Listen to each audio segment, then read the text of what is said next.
Tán đâu.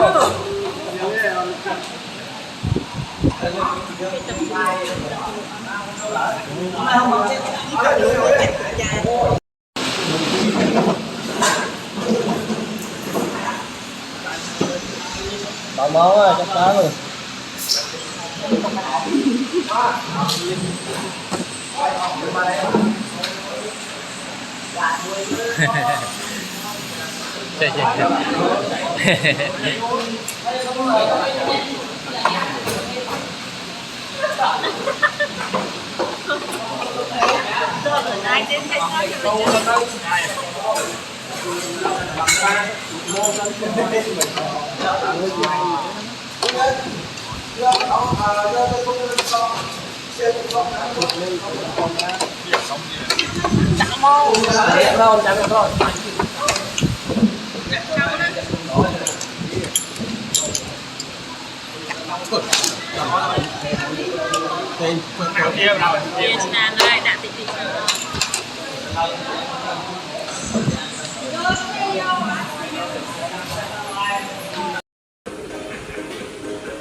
Cầm có bọ rồi.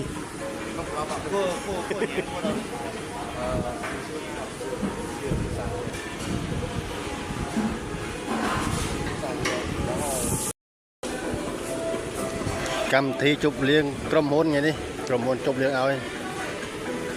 Nó chụp nơi cái lại tất cả thế ngày nay.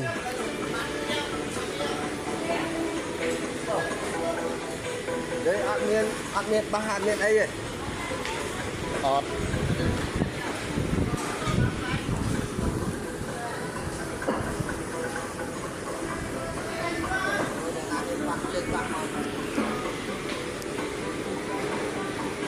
Mực